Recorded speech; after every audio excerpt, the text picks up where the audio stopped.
I know this might sound naive and ignorant, but I've always wondered why satanic groups would sacrifice children to demons. Come to think of it though, it seems like the whole point is to trade that ultimate evil act for power, favor, or some kind of supernatural payoff from the forces of darkness.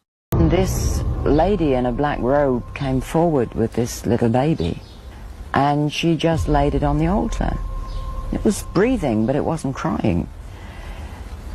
And then the high priest just took the athame, or the ceremonial dagger, and just cut the baby's throat and caught the blood in a chalice. At that point, I was staggering, reeling. I thought I was just going to throw up. And in relation to what she said and shared in that clip, I'd like to share this one from Father Iannuzzi with you. He uses the word Gehenna 3 times in today's gospel, and the reason is because Christ was a prophet and he spoke as a prophet. He came to fulfill all prophecies, including that of Jeremiah, who uses that same word that Jesus uses. This place called Gehenna, which is just outside of Jerusalem. It was a place where parents literally put their children into the fire, killed, sacrificed their child to Baal, the evil spirit of Satan that has pre-existed all material, rational beings. So we see this today with the release of these files on the government. On the government level, we find that there was an account in the name of Baal. What a coincidence, right? But the point is, this is far more reaching than we think. There are a lot of Luciferians in the world today guiding governments. And I don't say this lightly. There's a lot of evidence based upon released documents to suggest that these individuals are worshiping the devil. And they believe that by sacrificing children, which they did in the Old Testament to Moloch and Mal, they're all different names, Asmodeus, and so forth, and that they would obtain power and perpetuate their own agenda. So I use that parenthetically because in the gospel, the Lord speaks of Gehenna, and Gehenna is not just simply that place that Jeremiah referred to, it's also referred to in other parts of the Old Testament, but it represents symbolically the real place, not a physical, but a spiritual place, because no bodies are there as far as I know. Catherine Ann Emmerich alludes to one body being physically taken to hell, but it refers to the eternal place, which is predominantly accompanied by fire, cussing, blasphemies, stench like sulfur, darkness, the presence of Satan, despair, the things that St. Faustina describes when listing the characteristics of hell when she visited it. We also know it from other writings of the Council of Trent, right? Talks about how hell and purgatory are accompanied by different forms of purification and also by torture. Purification in purgatory, torture in hell. I remember this one penitent approached Padre Pio in the 1940s, late 40s.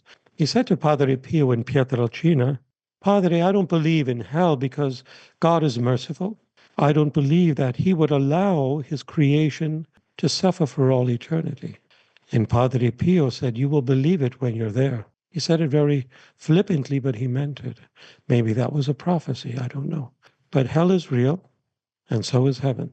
And they're both eternal places. This channel is no longer monetized, so there shouldn't be any ads from YouTube, and it's actually very liberating. I can finally cover topics without fear of censorship and talk openly about so many things that are happening in our society today. And I'll be having more interviews with not only the exorcists but non-exorcist priests as well, to talk about the more serious issues like drugs, sex, terrorism, which are pretty much a big no from YouTube. But if you'd like to continue supporting the works, please consider joining us on Patreon. There's also a PayPal link in the description below if you're able to.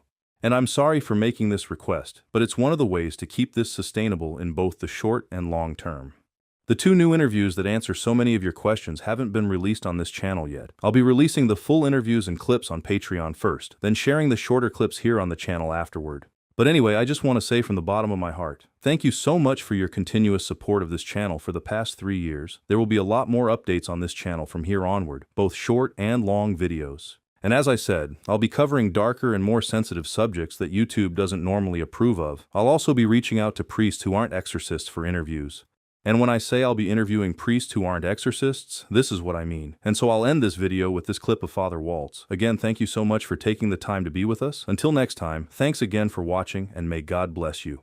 Man, I don't really know. I mean, so like when I was 12 years old, I was an altar server. I was for when I was really young, and I really loved being, serving at the altar, partially because it was something to do during mass and I didn't just have to sit there. But the other part was, there was something that kind of was inside of me to, I don't know, partake or participate in something that was bigger than me.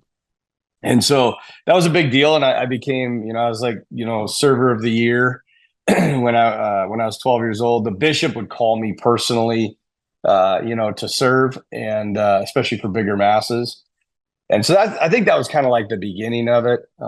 But as all things, it became not cool anymore to be a server. And so went into high school, college. But I think the turning point was when I was in senior year. We took a trip to Rome. And honestly, I've always said this. The two reasons I wanted to be on this trip was, number one, the drinking age was like 16. And number two, there were two girls that I desperately wanted to date that were going on this trip too. And I thought this would be some good quality time that I could spend with them. And it turned out that God had other plans over there, as he always does. And when I was over there, we were in the midst of two bishops. So one was Bishop Paul Zipfel, and the other one was Bishop John Kinney. And John Kinney had just been moved to St. Cloud, and Bishop Zipfel had just been appointed to Bismarck. And so they were both over in Rome for their ad limina visit, which is a visit every 5 years they have with the Pope. And prior to that visit, they have an invite that they can give, just one, to bring somebody to the meeting. There's a private mass with the Pope, and then you get to meet him afterwards. And then after that, you kind of go away, and the bishop has the meeting with the Pope. So we were over there. Usually it goes to the seminarians at the North American College. We didn't have any seminarians at the North American College at that point. Our group was over there. And so I was, we were informed by our two priest chaplains that two of us were going to go meet the Pope. And so there were 33 of us in the group, which I thought was pretty significant, the 33 years of Christ. And then after supper, we're like, all right, we're just going to pray to the Holy Spirit, just like the apostles, draw lots, basically, pick names out of a hat. And so I remember sitting there, we're in this parking lot, and I was just like, and over there, I'd been really thinking about the priesthood because I had encountered the martyrs, and that was something that I'd never experienced before. The martyrs, it's just something, like they were willing to die for their faith. And I remember asking this question. This is really pathetic. I know this, but like I asked this question, I was like, what would I die for? After seeing all these men and women who would die. And, and they were all types of ages. They were young, they were old, they were men, they were women, whatever. And I just came back with the answer. Nothing. I don't think I would die for anybody or anything, which was pretty crushing, when you come to that realization that you're an arrogant jerk, and so these things were building in me, and like seeing the effect that the church had in Western civilization and culture, and just seeing that, that, as I initially said, being part of something bigger than myself. Anyway, so I was sitting there and I was like, all right, I'm like kicking around this priesthood idea. And I was like, okay, well, God, if you want me to be a priest, pick my name out of the hat. And sure enough, my name was the second name picked out of the hat. There was the first name, it was kind of funny because once I said this prayer, I was like, oh no. I'm like, there's a 1 in 33 chance. Well, it's a 1 in 33 chance that I'm going to get picked. And when the first name was picked, it was this girl that was in our group. And I was just like, oh, thank God. And my buddy's like, look at me like, what do you mean, thank God? And I'm like, oh, thank God she got picked. Man, I hope I get picked. And then the second name was mine. And I just I remember just kind of sitting back on the hood of this car. And I was like, my life is over. I just forfeited my whole life in one moment. And all my buddies are like, oh my gosh, you're going to go meet John Paul II. You're going to meet John Paul II, the saint of our times. And all I could think of is I just gave up my life to God, and it's over, and life is going to suck from here on out, and I'm going to be miserable. And so anyway, I ended up going with the bishops, and I met John Paul II, which was an extremely, extremely powerful moment in my life.